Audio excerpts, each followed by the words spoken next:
ಈ ಸಮಾಜವೇ ಒಂದು ವಿಚಿತ್ರ. ಮಾತಾಡಿದ್ರೆ ಮಾತಲ್ಲಿರುವ ತಪ್ಪನ್ನ ಹುಡುಕ್ತಾರೆ, ಮೌನಿಯಾದ್ರೆ ನಿನ್ನನ್ನೇ ತಪ್ಪಾಗಿ ಬಣ್ಣಿಸ್ತಾರೆ. ಇಂತಹ ಸಮಾಜದಲ್ಲಿ ನಾವು ಹೇಗಿರ್ಬೇಕಂದ್ರೆ, ಇನ್ನೊಬ್ಬರ ಬಗ್ಗೆ ತಲೆ ಕೆಡಿಸ್ಕೊಳ್ಳದೆ ನಮ್ಮ ಜೀವನ ನಾವು ನೋಡ್ಕೊಂಡ್ರೆ ಅದೇ ಒಂದು ದೊಡ್ಡ ಸಾಧನೆ. ಡಾಕ್ಟರ್ APJ ಅಬ್ದುಲ್ ಕಲಾಂ ಸಾಹೇಬರ ಪ್ರಕಾರ ಯಾವುದೇ ಮನುಷ್ಯ ಜೀವನದಲ್ಲಿ ಯಶಸ್ವಿ ಆಗ್ಬೇಕಾದ್ರೆ ಅವನ ನಿರ್ಧಾರ ಬಲವಾಗಿರ್ಬೇಕು. ಅವನ ನಿರ್ಧಾರವು ಬಲವಾಗಿದ್ರೆ ವಿಫಲತೆ ಅನ್ನೋದು ಅವನ ಹತ್ರ ಕೂಡ ಸುಳಿಯಲು ಸಾಧ್ಯ ಇಲ್ಲ ಅಂತ ಹೇಳ್ತಾರೆ. ನಿನ್ನ ಗುರಿಯನ್ನ ಸಾಧಿಸುವ ಮುಖ್ಯ ಘಟ್ಟದಲ್ಲಿ ಕೆಲವರು ನಿನ್ನನ್ನು ತಡೆಯಲು ಪ್ರಾರಂಭಿಸ್ತಾರೆ. ಯಾಕಂದ್ರೆ ನೀನ್ ಗೆಲ್ಲೋದು ಅವರಿಗೆ ಸ್ವಲ್ಪನೂ ಇಷ್ಟ ಇರಲ್ಲ. ಅದಕ್ಕೆ ಅವರು ಮೊದಲು ನಿನ್ನ ಕಾಲನ್ನ ಎಳೆಯುವ ಕೆಲಸ ಮಾಡ್ತಾರೆ. ನಂತರ ನೀನು ಅದಕ್ಕೂ ಚಕ್ಕದೆ ಇದ್ದಾಗ ನಿನ್ನನ್ನ ಅವಮಾನ ಮಾಡೋದಕ್ಕೆ ಸ್ಟಾರ್ಟ್ ಮಾಡ್ತಾರೆ. ಹೆಜ್ಜೆ ಹೆಜ್ಜೆಗೂ ನಿನ್ನನ್ನ ಅವಮಾನ ಮಾಡ್ತಾನೆ ಸಾಕ್ತಾರೆ. ಇಂತಹ ಘಟನೆಗಳು ಸಾಧಿಸ್ತೀನಿ ಅಂತ ಹೊರಡುವ ಪ್ರತಿಯೊಬ್ಬರಲ್ಲೂ ಕಾಡ್ತಾನೆ ಇರುತ್ತೆ. ಅಂಥವ್ರಿಗಾಗಿ ಕಲಾಂ ಸಾಹೇಬರು ಕೆಲವು ಮಾತನ್ನ ಹೇಳ್ತಾರೆ. ಅವುಗಳಲ್ಲಿ ಪ್ರಮುಖವಾಗಿ ಈ 2 ಕೆಲಸ ಮಾಡಿದ್ರೆ ಸಾಕು. ನಿನ್ನನ್ನ ಯಾರೇ ಅವಮಾನ ಮಾಡಿದ್ರು, ನಿನ್ನನ್ನ ಯಾರೇ ನೋಯಿಸಿದ್ರು, ನಿನ್ನ ಗೆಲುವನ್ನ ಕಸಿದುಕೊಳ್ಳಲು ಯಾರ ಕೈಯಿಂದನೂ ಸಾಧ್ಯ ಇಲ್ಲ. ಮೊದಲನೇದಾಗಿ, ನಿನ್ನ ಕೆಲಸ ನೀನ್ ಮಾಡ್ತಾ ಇರು.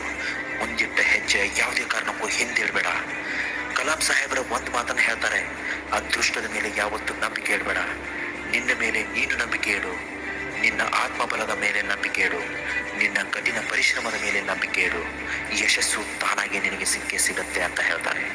ಯಾರೇ ನಿನ್ನನ್ನು ಅವಮಾನಿಸಲಿ, ನಿಂದಿಸಲಿ, ನೀನು ಮಾತ್ರ ಮುಂದಿಟ್ಟ ಹೆಜ್ಜೆ ಹಿಂದಿಡಬೇಡ ಅಂತ ಕಲಾಂ ಸಾಹೇಬರು ಹೇಳ್ತಾರೆ. ಒಮ್ಮೆ ನೀನು ನಿನ್ನ ಕೆಲಸದ ಮೇಲೆ ಗಮನ ಇಟ್ಟು ಕೆಲಸ ಮಾಡಿದರೆ ನಿನಗೆ ಗೆಲುವು ಸತಸಿದ್ಧ.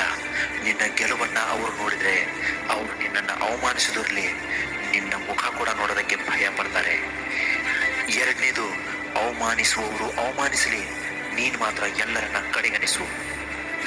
ಒಂದು ಮಾತಿದೆ, ನಾಯಿ ಬೊಗಳಿದ್ರೆ ದೇವಲೋಕ ಹಾಳಾಗುತ್ತಾ ಅಂತ. ಅದು ನಿನ್ನನ್ನು ಹೆಜ್ಜೆ ಹೆಜ್ಜೆಗೂ ಅವಮಾನಿಸ್ತಾರಲ್ಲ ಅಂಥವ್ರನ್ನ ನೋಡಿಯೇ ಹೇಳಿರಬೇಕು. ಬದುಕು ಎಷ್ಟೇ ಕಷ್ಟ ಎನಿಸಿದರೂ ಬದುಕಲೇಬೇಕು. ನಿನಗಾಗಿ ಅಲ್ಲದಿದ್ರೂ ನಿನ್ನವರಿಗಾಗಿ, ನಿನ್ನ ಕನಸುಗಳಿಗಾಗಿ, ನಿನ್ನ ಜವಾಬ್ದಾರಿಗಳಿಗಾಗಿ ಬದುಕಲೇಬೇಕು.